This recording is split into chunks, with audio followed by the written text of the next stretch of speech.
Hey guys, welcome to Trauma Talks Live. My name is Russ Tellup. I am your host. I just wanted to jump on midweek, open it up. There's some links in the chat.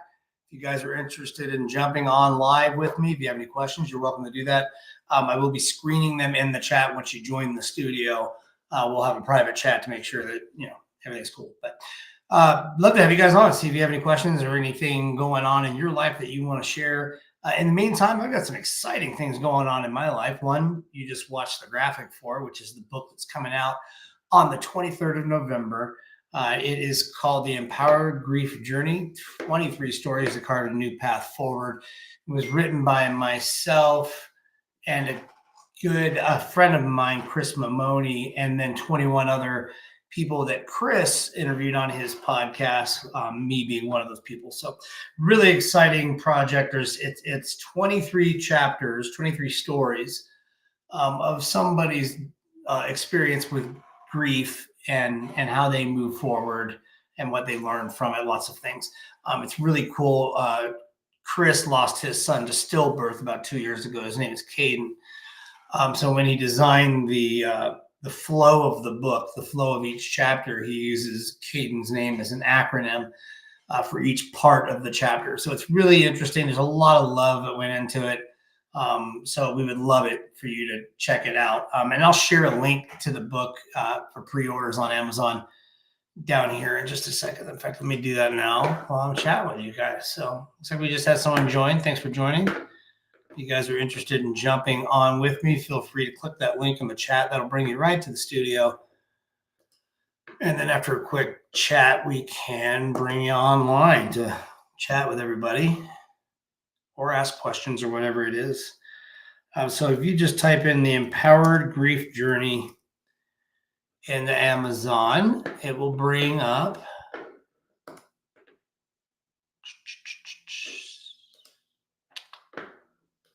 there we go. It'll bring up this link. Just click this link and you'll be able to pre-order that book. It's $10. So it's a great little stocking stuffer. If it's not something that you feel like you need, maybe it's something that a family member has a need for, or a loved one or a friend, or just something to read on. These stories are empowering, man. So even just for entertainment value, it can definitely be worth it. So check out that link. Once again, I'm going to put in, can't post to some channels. I'll try it again. Otherwise, just go to Amazon.com and you can search for the book. Once again, it's called The Empowered Grief Journey, 23 Stories to Carve a New Path Forward. And it looks like we got another joiner here. Okay. Once again, folks, there is a link in the chat. If you guys just go to that link and click on that link, it'll bring you right to the studio, and then I can bring you on live to chat with me. Otherwise, we're just going to spend a couple more minutes here talking about that book, and then we're going to jump off and let you all get back to your day. So the book, when Chris first approached me, the idea from my chapter, one of 23, was chapter 7.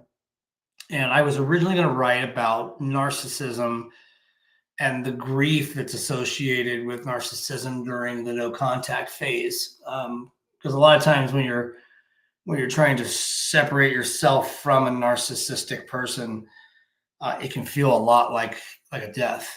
And there is a certain portion of grief that you experience no longer having that person in your life, even though they weren't serving you to begin with. It goes back to the trauma bond. So I had a really good, layout. I kind of laid it all out and messed around with it a little bit. I hope you guys can hear me. I didn't even think about that. Let me double check. Yeah, we should be good. So I had it all laid out and, my thoughts and stuff. And as I was writing it, I just kept this voice, not really a voice, but this intuition that I wasn't writing about what I should be writing about. So I sat and thought about it, did some meditation, did some hypnotherapy, some self-hypnosis, and prayed a little bit, and I finally came to the realization that I needed to write about my father. My father was a terrible person. You know, he was a violent, narcissistic, evil man. He died back in 2020 or 2021. He died of COVID. COVID killed him. Everybody's first initial reaction was the world's a better place, right? We just got rid of a monster. If the monster dies, nobody really grieves the monster. So a couple years later down the road, I ended up watching this comedian, Fluffy. I think his name is, I don't remember his real name, but he goes by Fluffy. Anyway, he was talking about his estranged father, and his father was never around.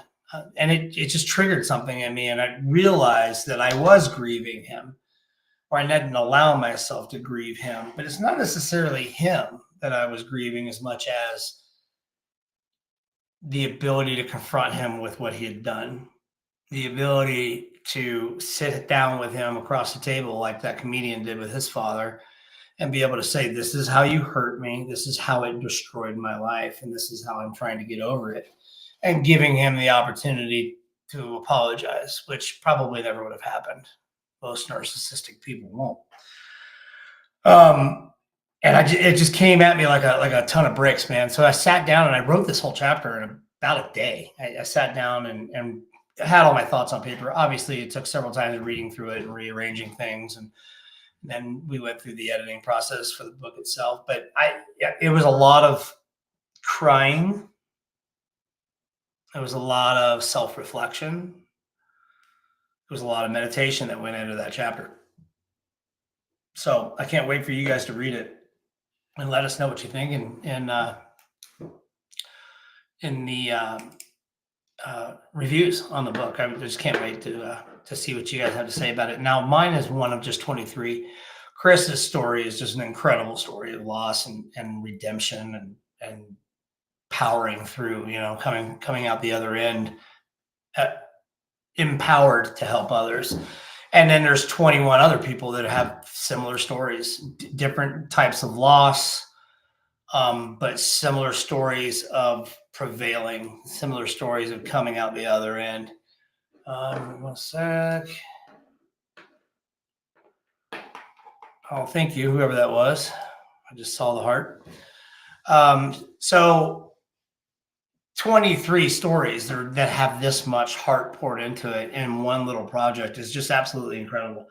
Some of the ladies that I've met, the only two men on the project are myself and Chris. Everyone else is female, but they've been just incredible ladies. You know, we get together on team calls, and everybody is kind of growing together almost as a family. You know, and we're sharing each other's posts, and I got to meet all these new coaches that I never would have been exposed to had it not been this project. And man, it's giving me goosebumps just thinking about it. So I can't wait for you guys to read it. And such an inexpensive investment of only $9.99. It'd be great for Christmas, you know, great for a coffee table book, you know, something that you can read at night, sitting on the nightstand, whatever it is. It's inexpensive, but the stuff inside is incredibly valuable. So, all right, guys. Well, I'm going to jump off of here. It doesn't look like I have anybody who wants to jump on live, which is fine. We'll do this again on Thursday, and we do have a recording of the podcast. It'll be recorded on Friday at 1:45. I've got Colonel Bob McLaughlin of the Mount Carmel Veteran Service Center here in Colorado Springs coming on. He's going to talk about his experience in the military and how that led him to what the work he's doing now. And then I think we're going to talk about some of the stuff that's facing the veteran community and some resources for those of you who are tired of it, don't want to live like this anymore. I certainly didn't. So otherwise, in the meantime, if you have any questions, feel free to shoot me a private message. If you're interested in coaching, you can do the same, or you can visit brainspottingcs.com. That's brainspottingcs.com. There you can find a menu of different services that I can offer as a coach. And you start getting an understanding of what your life could look like when you start addressing some of this stuff, because most of us wallow in it and die in it and get sick in it, and maybe just constantly miserable. And